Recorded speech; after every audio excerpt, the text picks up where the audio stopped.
It's a great pleasure to welcome Chris Lee this evening to the AA, someone who, of course, is a part of the AA. The AA runs, some of you might not know, but what might be the world's largest year-long dedicated series focusing on contemporary architecture and architectural culture. It brings in, as you all know, visitors from around the world at all stages of their career to present their thinking today, and that offers the basis for a discussion and debate within the school. It is always a great pleasure to be able to welcome one of our own as part of that series, and to welcome people who have gone through the AA from being students to teachers to now accomplished professionals. And that's certainly the case tonight with Chris Lee and his lecture that he'll be giving this evening. Chris will be presenting the work of his firm, founded with Kapil Gupta about 3 years ago, in a lecture that coincides with the exhibition upstairs. Working in Series is the title of the exhibition, and I reckon the title of the lecture, and it is, which is really a chance to survey these first very few, but in fact incredibly productive years of an incredible collaboration that's taking place not just between the partners that have formed this office, but the many, many collaborators who work with them in this city and many others today. I've known Chris and Kapil, in fact, for many years, and from the point at which they were students here, first in the Diploma School. Chris was in Diploma Unit 4 across the hall from my Diploma Unit way back in the 20th century. And Kapil Gupta was a part of, and I was trying to remember if it's right, the beta year of DRL. Before it was even launched as a kind of thing, there was a very peculiar beta year in which we were trying to figure out what we wanted to do that he played an important part of helping sort out. And who have, as I said, since gone on to form this incredible partnership. As I said in the introduction to the publication, the AA publication that's come out with this show, it's an interesting firm for many, many reasons, and not just the skill and the expertise and the intelligence of the ideas, but also for trying to shift the terms of an architectural discussion today, you could say quite dramatically away from what it's been for the better part of a decade, or between 10 and 15 years worldwide, which is focused with almost undue obsession on the design technologies and platforms that a generation today have been raised around, to shift an attention away from those as the sole point of reference or discussion about what architectural thinking, and particularly critical architectural thinking, can be in the world today. I think as a generational project, the work of Serie is incredibly important, not just because of the kind of projects that you will see here tonight, or that are on display upstairs, or that are in the book that accompanies it, not just for the projects, but also for the way in which they work as an incredibly interesting and collaborative team in many different settings and in many different project forms, and most specifically around a set of ideas that really do hone in, like the title of the office itself, on what we all could call as the serial realities of contemporary architectural life. Architecture as a form of knowledge is designed spectacularly so that it's understood one project at a time. You do a project, you do a next project, you do a next project. That's the basis for everything from the AA portfolio and unit system to the definition of how architectural careers unfold. It makes it quite distinct as a form of knowledge compared to many other forms of human knowledge today, in which there's a kind of codified body of stuff that you got to learn and then you know it. Architecture, we know, works in a completely different way. What Serie has been working on for several years, and what relates very closely to the Diploma Unit 6 work that Chris and Sam here in the AA developed over the last several years, re-examines the serial conditions of architecture, and does so with an incredible kind of intellectual rigor and discipline brought to bear on that thinking.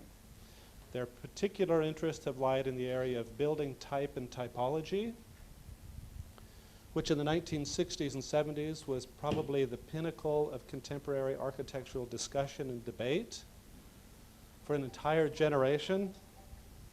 Sorry, I didn't turn my phone off. What you could say was the focus of a discussion and debate in North America and Europe, that began particularly with someone like Rossi's writings in 1966, in which unfolded a discussion around context and type that really reinvigorated late modernism in architecture in many forms. Interestingly, in the 1980s, that discussion begins to die away. I think it withers under the assault of postmodernism generally, but also the rise, you could say, of a kind of machinic culture of architecture in the 1990s, and what Chris and Kapil and their collaborators have done in recent years is try and recover that as a discussion debate within architecture. And the most interesting thing about that project is, of course, they bring to bear on that discussion an entirely new array of technologies, platforms, and more than anything, working realities in architecture that make those terms and those concepts quite different when seen by a generation today. And I think that's the great kind of accomplishment of this early, very fast stage of work that they've undertaken. Serie today practices in London. They have offices in London, Mumbai, Beijing, and Chengdu at last count, and there might be more.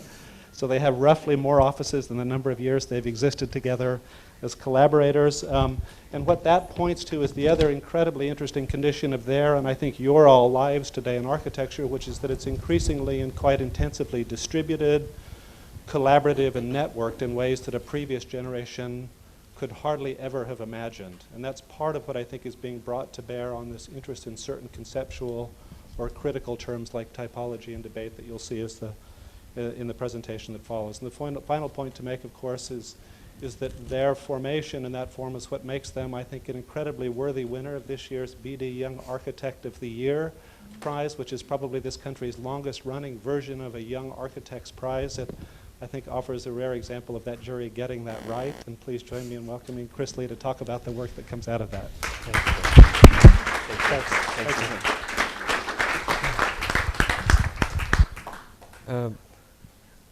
Thanks, Brett.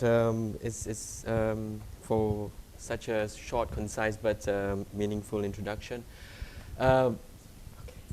It's indeed a pleasure to be here among friends, colleagues, and also ex-students. And of course, the work of Serie is not the work of an individual. It's a team effort. Both Kapil and I set up Serie, as Brett says, about 3 years ago. And we are very privileged to have worked with many, many talented people from Diploma Unit 6 and also from people from the AA. And there are two things that I think I would like to share with you today. Two aspects of Serie in the form of 5 propositions. So the first aspect is that the work of Serie or rather, teaching and learning is fundamental to the work of Serie, and I'm incredibly privileged in that sense to have been teaching in the AA here now for the 7th year with Sam Jacoby, in which the collaboration has been incredibly wonderful till today, of course. And we've worked on the issue of type and the city, both in Diploma Unit 6 and now in the Projective Cities Programme. And it's also, in many ways, as Brett has said, it bears testament to a school like the AA, where as students it enables us to discover not only architecture, but also to put in place a certain meta question, and in which as teachers we turn that into speculations as well as conjecture. And now in a sense that after 6 to 7 years of teaching, we find ourselves as teachers as well as practitioners in a way that we begin now to practice in a way to enable further theoretical speculation.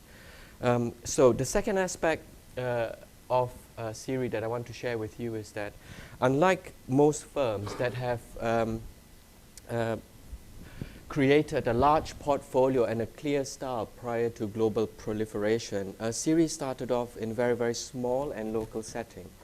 So what was immediately important for us when we first started was what would be the operative theory that relies on a certain disciplinary knowledge of architecture that would do 2 things. The first one is that the disciplinary knowledge would have to be generic enough to mediate all the different offices that we have on the one hand, but also specific enough once the disciplinary knowledge reacts to the different political, social, and cultural condition in which the architecture is produced. So for me and for us in Serie, this disciplinary knowledge is type, but in which type is understood as a common disciplinary knowledge, but a notion of type that has to be renewed. So what is type? the most common understanding of type that has ossified into common usage and common understanding in a way could be attributed to perhaps Pevsner's notion of type as being associated to use. So in his book, A History of Building Types, Pevsner in a way begins to classify different buildings according to use.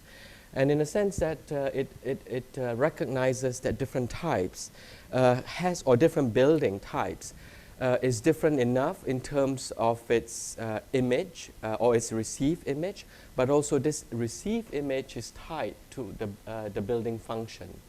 And there's this notion in which most architects in the 70s and 80s eventually adopted with regards to typology as a design method, whereby to design is to react to this received traditional image of the type and to begin to react with this image to a new functional use.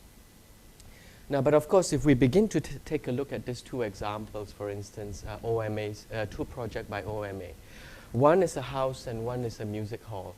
I would say that these two buildings, although they are of different use, but I would term belong to the same type.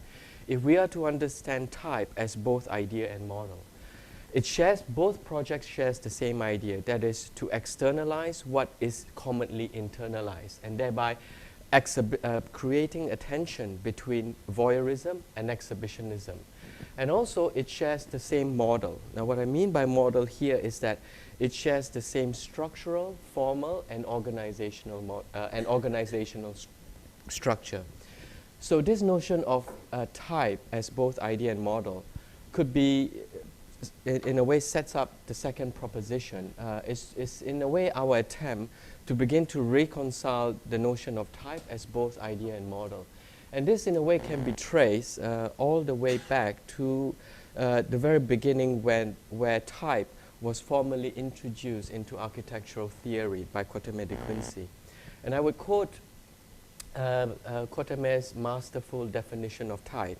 He says, "The word type presents less the image of a thing to copy or imitate completely than the idea of the element which itself serves as a rule for the model." Now what this stress is that type is no longer concrete or literal. Type is an idea. It is abstract and it is an ideal. Now what I mean by ideal is that common in the architectural discourse of early 19th and late 18th century, and Quatermain borrowing from Plato's theory of art as well as Logier's primitive hut. This ideal was the laws that governs nature. In a way, by understanding type as an idea, Quatermain in a way warned against copying the literal interpretation of nature. For instance, the surface of nature, which typifies romanticism, and instead urges the architect to approximate or to imitate the ideal, that being the laws of nature. Now, on the other hand, if we were to understand type as model, we could trace or attribute this contribution to Duron, especially in his precise lecture, where Duron attempted to institute a scientific method in both, as a pedagogical tool, in both the act of analyzing a building as well as designing a building. So for instance here, buildings are grouped according to their use, and in which Duron in his lecture believed that a building could be reduced to its structure and from that as regulating lines, and in which those regulating lines could be reduced further to geometric diagrams on the right. Now, of course, one could say that such method is quite reductive, because in a way it launders the notion of type from the idea, from those abstract principles that Quatermain highlighted. But nevertheless, the contribution of Duron with regards to type as a model introduces percepts that are fundamental to working typologically. That is precedent, classification, taxonomy, repetition, differentiation, and thereby reinvention. So, if we now begin to look at both type as idea and model, we could quickly summarize that for Quatermain idea, type as idea is the abstract principle that is more equipped as a critical tool and thereby enabling architects or architecture to ask the question why, whereas the notion of type as model with Duron is more equipped as an instrumental tool, thereby allowing us to ask the question, how do we do architecture? Now, of course, in architectural practice, architecture cannot remain as criticism, and neither can architecture be sustained only by relying on the technical. Thereby, what we try to also do, in a way informed by Argan, is to try to bring the two notions of type together. After more than about 100 years, Argan in his seminal essay on the typologies of architecture, and I quote here, "The birth of a type is therefore dependent on the existence of a series of buildings having between them an obvious formal and functional analogy. In other words, when a type is determined in the practice or theory of architecture, it already has an existence as an answer to a complex of ideological, religious, or practical demands which arise in a given historic condition of whatever culture." So what is important here is that if we now compare to Quatermain, where type is linked more to the notion of the idea or ideal, and in which it serves as a rule for the model to create different variation. With Argan, what's important in rediscussing this notion of idea and model as a design process is that type is now emancipated from the notion of the ideal, that the birth of a type can actually arise when a detectable series is present. What it begins to say is that therefore, through analysis, an architect or a designer is able to give a definition to what a type is. And later on with Argan is that through understanding type, through its interior structure and root form, different variations could be created if we accept the interior structure or root form. And even if we do not accept the interior structure or root form, we could overturn them and to create new types. But nevertheless, both, whether we accept or we do not accept, the creative process starts with a type. So therefore, to conclude with the third proposition is that for us, to work in series is to work typologically. That is to harness the cumulative intelligence of precedent types and to project them into new architectural solution. So what about the deep structure in which we are interested in? We are interested, for us, the deep structure of type, it's this irreducible structure that gives rise to organization. We are interested in deep structures that enables organizational potential, but organizational potential that enables other invention within architectural discourse. So for instance, in the example of Le Corbusier, we can see, for instance, the deep structure overturning different architectural discourse prevalent at that time. For instance, the free plan replacing the stack plan, the pilotis replacing the podium as a void, thereby elevating or floating the piano nobile, the free facade challenging the receive facade container relationship, the roof garden replaces the attic. We are also interested in the deep structure in the sense that the deep structure could be invented in Paris, but find a particular relevance or new relevance in a place like Chandigarh. And when it reaches a place like Chandigarh in a new context, it also enables different inventions. For instance, the brise-soleil in this instance, and the naturally ventilated deep plan. And also on top of that, a deep structure that not only learns from the solutions of architectural history, but uses architecture first and foremost, that enables a dialogue with architecture first and foremost as a cultural discourse. So the fifth proposition, or the final proposition that we want to put forth is that, and this relates more to the idea of the city, is that the dominant type figures forth the idea of the city. Now what we mean by that is that we learn from Rossi as well as the Italian architects in the 60s that architecture is always involved with the, it's never separate with cultural, social, and political consideration. And this consideration is manifested most clearly in all its material complexity as tangible architecture in the city itself. So for Rossi, we learn from Rossi in his architecture of the city, he uses the example of Palazzo di Ragione, where the building, or where he terms as the urban artifact, as the architecture of permanence, not only figures forth the idea of the city, but of course it's a repository for the history as well as the memory of the city. Now, but of course, especially in the Anglo-Saxon world, what is often missed within the reading of Rossi, and in which the emphasis has always been about history and memory, is that Rossi, after having recognized the way in which the dominant type figures forth the idea of the city, in a way reads the deep structure of the city and to use this deep structure as architectural projections. So here, for instance, the housing, Galarata's housing, what we can see, for instance, is how an enlarged portico is fused with what Rossi terms as a corridor from a Milanese tenement housing, in which this structure not only reminds us of a space or of a social space of the past, but also stands in wait of events to unfold. Now, but of course, Rossi worked largely with the problem of the European historical city. And this aspect of Rossi in the 80s is something that we do not relate to, especially when, when Rossi had to work outside Europe, where towards the 80s, history has became an image, a nostalgic image, where meaning became almost meaningless when it's completely discontextualized from the European city. However, what we find important is how could we revalidate this proposition.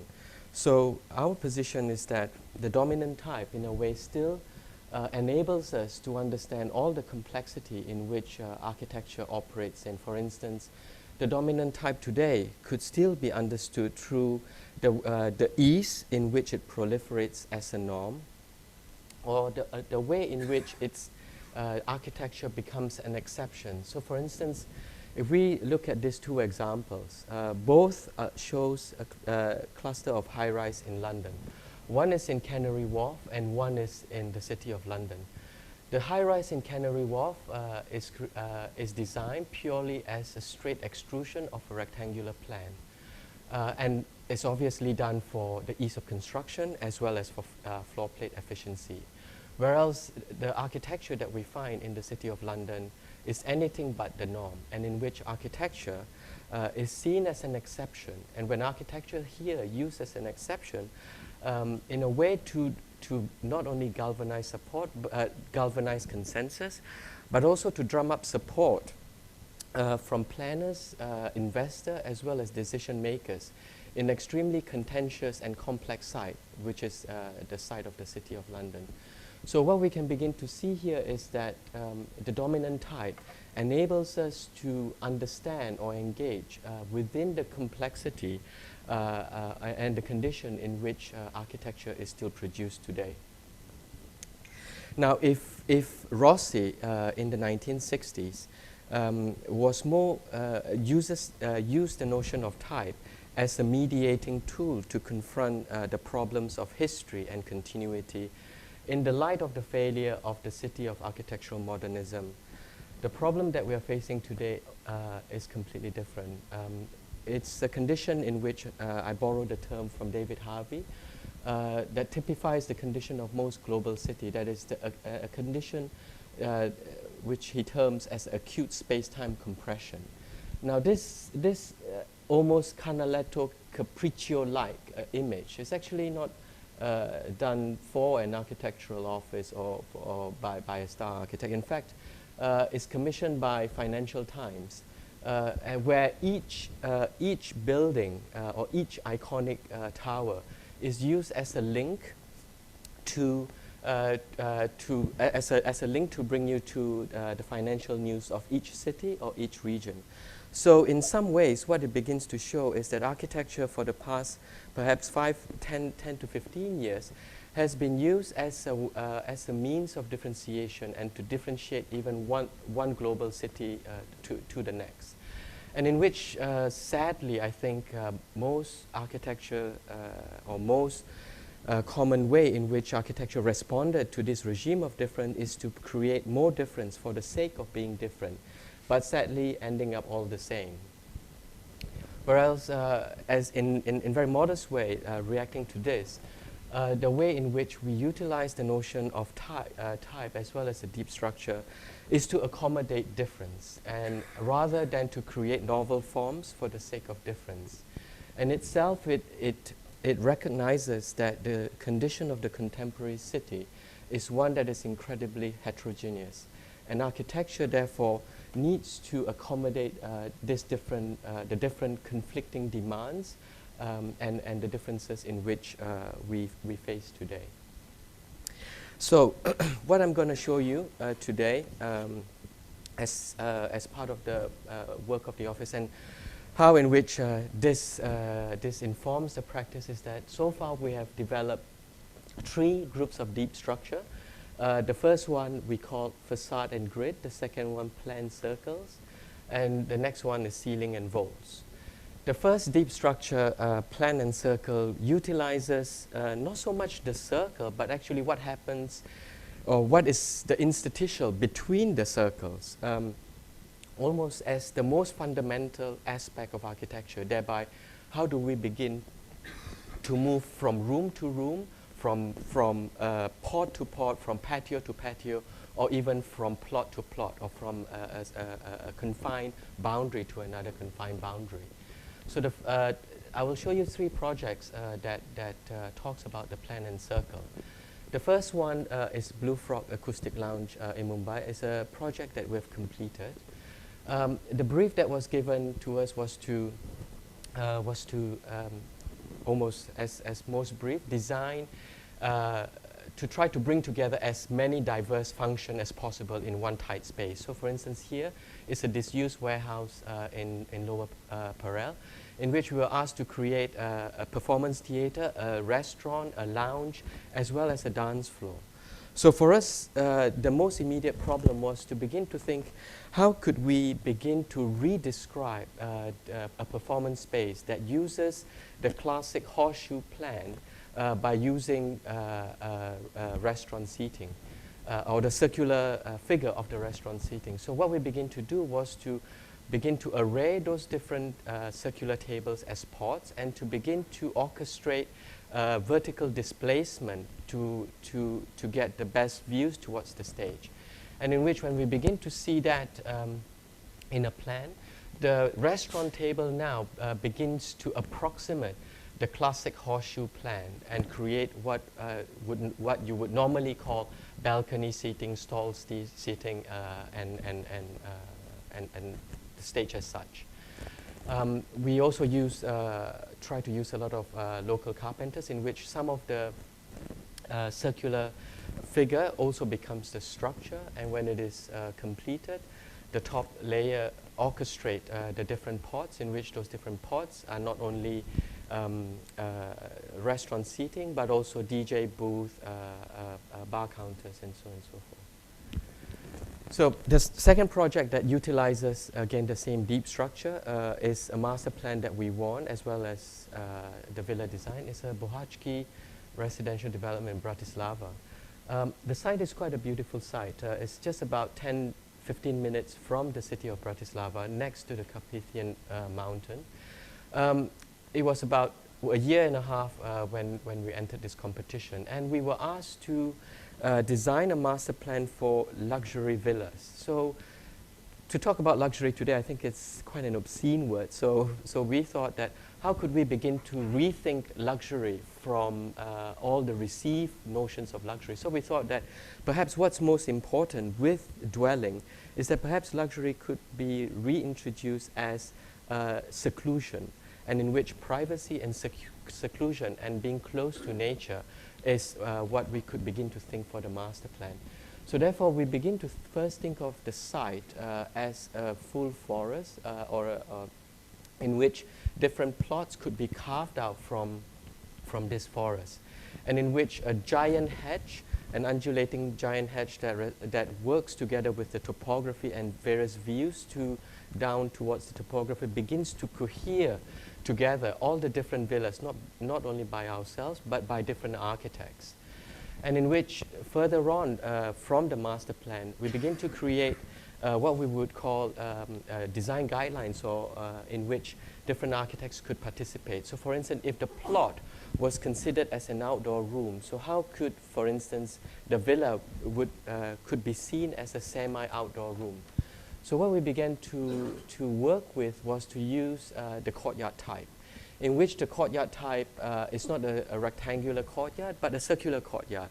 A circular courtyard so that different rooms, as fingers, begins to tangentially spin off the circular courtyard, and these different fingers could begin to build up from 2 finger to 3 and to 5, thereby allowing the different sizes of the villa to incrementally increase.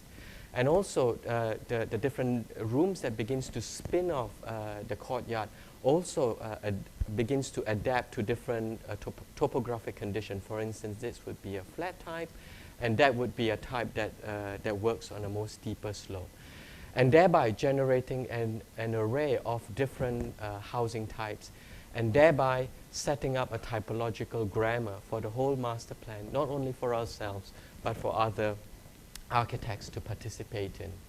So with regards to our own villa design, as I mentioned before, we utilize a circular courtyard, and in which one begins to enter the house or the villa from a facade that is rather solid or non-transparent, but in which once a person enters the circular courtyard, the different rooms begins to spin out of the courtyard and draws the view down the different hillside. So therefore, for us, in a way, if we were begin to think of the ideas of the city where infrastructure begins to nourish each plot with density as well as with circulation, what we begin to think for this master plan is that here, instead of infrastructure nourishing each plot, the nature here begins to nourish each plot with privacy as well as with proximity to nature. So the third project, which deals with the Circle project, is one in which is going to site almost in about a month and a half time in China. It's Hangzhou Xintiandi Factory H. The site that we were asked to look at is in the northeast corner of the city, in which a whole new master plan is centered around 4 disused factories. This factory is taken by Nick Grimshaw. This is by Paisal Rouge of Berlin, and we took this one.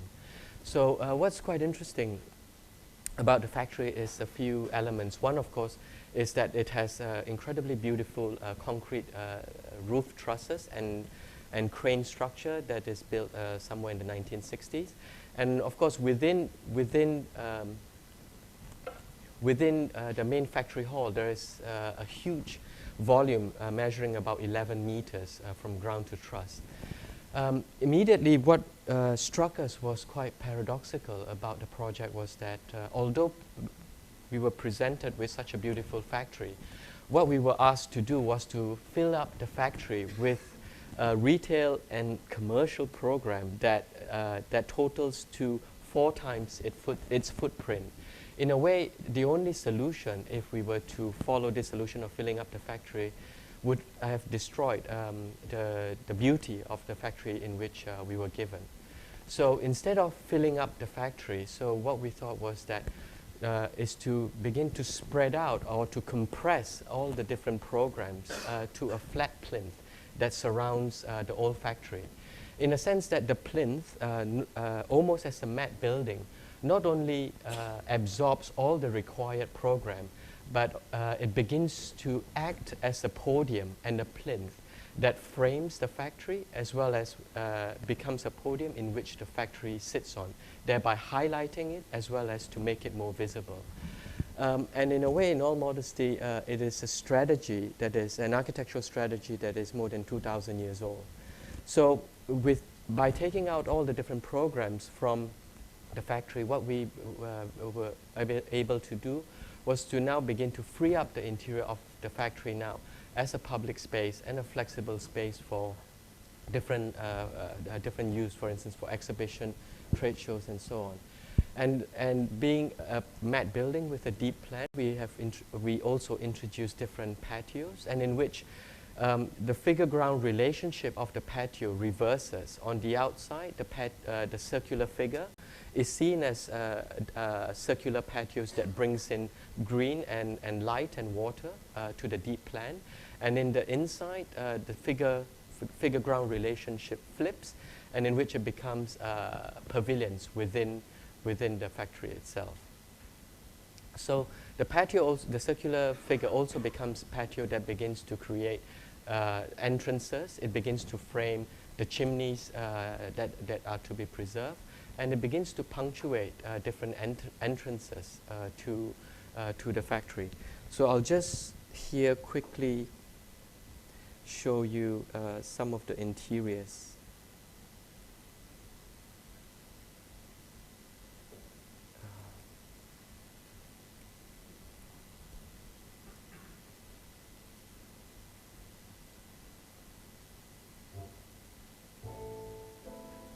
Oops, sorry.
Deep structure that I want to talk about very quickly is one that utilizes the facade and grid in a way, as I said, to re-question the facade-container relationship in architecture.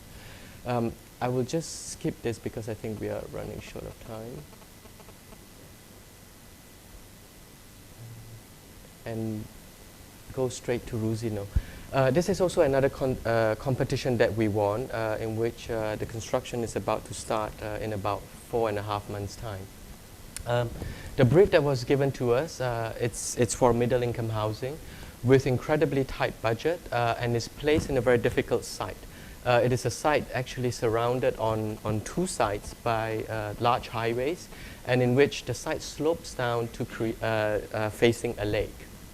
So immediately what was important to us was that how do we begin to rethink communal housing in such a way that we begin to challenge two fundamental questions that defines communal housing. One is that how do we reduce the monotony that often arises from the need of repetition?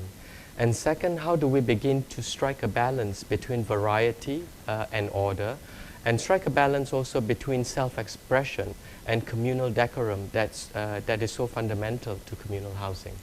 So what we wanted to avoid was a facade in which that creates repetitive plan. And also what we wanted to avoid was housing of late in which the different, the expression of each different different apartment types or each different unit as singular instances on the facade. as a conspicuous expression of individualism. And instead, we thought, how could a facade, in a sense, to do both, create an order on the outside, but also create enough variation and difference inside. So the way we did that was to begin to stagger the projecting lodges. And because the projecting lodges are not repeated one above the other, as the plan progresses from one level to the other, all the living rooms have to be shifted according to the projecting lodges, thereby enabling within 440 units, 56 unit floor plans. So also the projecting lodges now begins to undulate back and forth, reacting to different views and the different lighting conditions.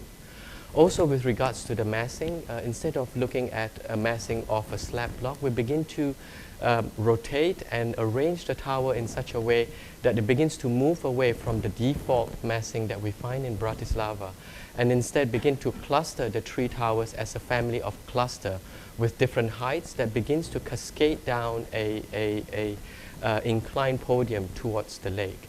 Thereby also begins to frame a public space in the center that also forms the entrances to the different towers.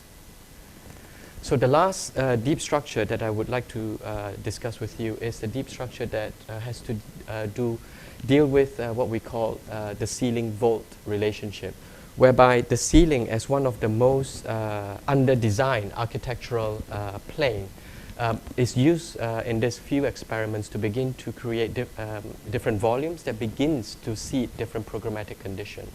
The first one is the Tote in Mumbai, where we were asked this is a site in the race course in Mumbai, in which we were asked to conserve these two buildings, in the sense that what is being asked to conserve is to conserve the envelope of the building. But instead we thought what was more interesting is actually less the buildings within the site, but the spaces that is already encapsulated by the majestic rain trees. So what we wanted to do was that how could we begin to redefine that conservation envelope or the volume by using a different structure. And here we begin to use a branching structure in which the different degrees and angles of the branching structure creates a main space as well as what you would normally call a nave in aisles and nave relationship in a church, and in which the structure begins as an I section that begins to peel off and to become finer and finer as it moves towards the ceiling of the roof. And when it reaches the roof, it becomes a purlin that begins to cover the entire ceiling. So when we begin to look at the plan or the reflected ceiling plan, almost the interior space and the exterior space almost becomes one, and in which the three layers of space collapse into one continuous space. So, and also the branching structure is used to punctuate different programmatic occupation. So the last project that I want to run through with you is Xi'an Horticultural Master Plan in Xi'an, of course, in which we won second prize, unfortunately. The site is here. It's to the northeast corner of Xi'an, in which we, for the competition, we were asked to provide within a larger horticultural master plan to create 5 or 6 greenhouses dotted around this master plan. But upon visiting Xi'an and to actually look at the city of Xi'an, we thought that there's actually something more to the horticultural master plan, or what the horticultural master plan could do. Where we see that, for instance, the city wall of Xi'an actually runs around the city of Xi'an for about 23 kilometers, in which for thousands of years have become not only a literal center of the city, but also has infused in the minds of the inhabitants almost as a diagram of centrality for the city. And thereby, although the city has breached this wall, the idea of centrality for the city is still intact. So we thought that how could we begin to think of a horticultural master plan, therefore, that has to anchor further growth towards the northeast corner of the city could be retaught or in such a manner in which the planning principles or the traditional planning principles in Xi'an could be revalidated and recuperated. So what we wanted to do was to begin to employ a clear figure that would create a new sense of centrality in the northeast corner of the city. So we begin by re-looking at the closed city wall of Xi'an, but instead of a closed city wall, we wanted the wall to be opened up and act as a marker in which the whole city wall becomes a clear urban artifact that starts with an entrance square, punctuated in the middle by different amenities that we had to provide, and ends with a viewing tower that was to be designed by a different architect. So it comes in the form of a 1 kilometer long wall, bridge, as well as 5 different greenhouses that marks the center of the whole horticultural master plan. Whereby, unlike the city wall or the traditional city wall that repels, here the city wall is a wall that is porous on the ground. Unlike the city wall that excludes, the wall here is seen as a wall that includes, that brings different landscape into its interior structure. So thereby, all the 5 different greenhouses are placed within the wall, and in which at the top end it becomes a viewing platform and a viewing bridge. So, and also by utilizing the different vaulting systems within the whole linear structure, different volumetric conditions are created to define planting areas, to define entrances, as well as openings towards which circulation could go through within the bottom. So in a sense that this city wall now could be seen as 5 different climatic zones that could be experienced sequentially, almost as different episodes of climates, and in which the project therefore goes beyond the call of the brief to create 5 ornamental greenhouses, and in a way reuses the notion of the urban artifact to rethink a new idea of centrality for the northeast corner of the city. So to summarize, it is a given that the contemporary city is an increasingly heterogeneous environment, and architecture's ability to accommodate multiple and often conflicting demands is fundamental. It is this accommodation of difference, as opposed to producing novel forms for the sake of difference, that the deep structure as an organizational framework, as well as a common grammar, can lend architectural proposition and conjectures a degree of relevance. This operative theory that works serially through the idea and model, critically confronting the received principles that underwrite the architectural act, and harnessing the cumulative intelligence of type in question, revalorize the practice of architecture as a speculative discipline with a political agency. And it is this constant engagement through the disciplinary knowledge of architecture via type that will enable architects to ultimately answer the question, why architecture? Thank you.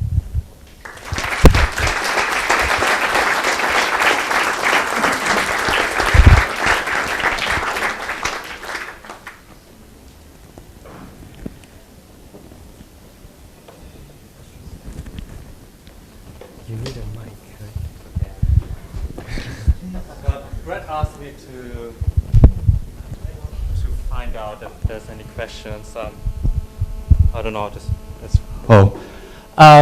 Well, since I have this microphone, I might be the devil's advocate and start off with the first question, and I buy you a drink later in compensation. I think one of the points you're making right at the beginning is that type has a cultural aspect. Yes. And then, of course, that in the 60s is a good example that types typically have a cultural burden that makes them irrelevant to other contexts. Yeah. Now, of course, the question is this. If what you propose, deep structures, actually provide a more legible, let's say, organization of how to think typologically, right? How does it resynthesize any relevance to a socio-political or cultural context, A? And B, how then does it prevent not kind of getting into a slippery slope of just becoming another formal acrobatic? Yeah. Yeah. And you're not allowed to re-quote what you've quoted. Okay, if I were to try to put it in a different way, I think it's quite right. As already said, Rossi was dealing with more the problem of history and continuity, and of course in the advent of the failures of the city of architectural modernism. And in a way, the condition that we are reacting against is the condition of globalization, in which I think the generation of architects, we as a generation of architects today is more acutely exposed to the conditions as well as the culture of globalization in which architecture is produced. So, and inherent in that is the notion that the city is an increasingly heterogeneous environment, in the sense that we often have to deal with not only conflicting demands but also sometimes paradoxical. So therefore, I think for us, type becomes the deep structure that mediates this complexity, that mediates and tries to accommodate these differences, rather than being formal and creating different formal exoticism for the sake of being formal. But of course, I think this is also sometimes asked, is that we have now developed so far 3 deep structure. Will we stick to this 3 deep structure? I think, of course, the question is, of course, the answer is no. We will try, of course, to develop more families of deep structure, and in hope those not only begins to inform each other, but I think also enriches the practice. And also, I think where I think the practice is not informed or is seen as a formal practice is in a way that if you actually begin to look in the exhibition upstairs as well as here, is that its formal consistency is not as clear as, let's say, with someone like Zaha, or with someone that utilizes form more explicitly. The facade and grid projects looks formally actually very, very different from the plan grid and so on and so forth. So what ties them together at the end of the day, it's, as I said, it's in a way, it's deep structure that has the larger agenda, which is the idea that you begin to speak about. Okay, any other questions?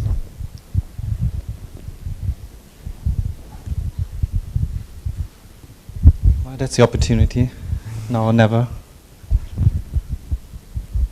Well, in a sense, it's an extension of Sam's question. It's back to, I mean, in a sense, I envy your lucid faith in form and in the formal potential of deep structure, or the potential of the deep structure in the sense that the intelligence of the deep structure to be transmitted through form, that it will deliver the kind of organizational capacity and the kind of political logic and so on that's embedded in the type and in the kind of legacies of types through simply its kind of quite essentialist formal signature. And I'm wondering if you have any doubts about that, or if they're, in a sense, when you're looking at a type and developing a deep structure, if you're aware of what you're losing or what you're missing out on in the kind of in the reliance on form to deliver content that's not simply formal, basically.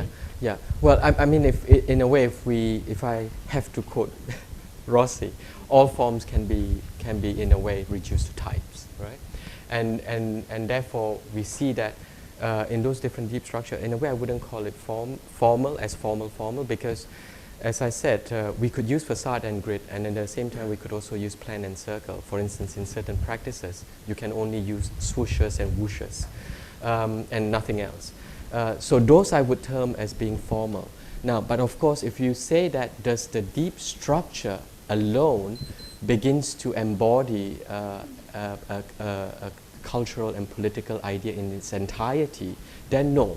I think it can never be. And I think with Cotemer, we already learned that the idea can never be represented in its entirety, because type as an idea, as an abstract principle, can only be expressed or shown or imitated partially. But in a way, I think for the practice, I think we are more interested, as it were, with the performance of the deep structure to accommodate difference, rather than to rather as a material manifestation or representation of an idea.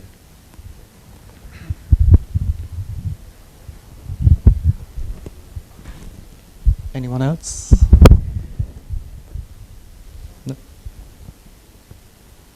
Okay, I think otherwise then thank you very much, Chris, and of course also Kapil, who's Chris's partner.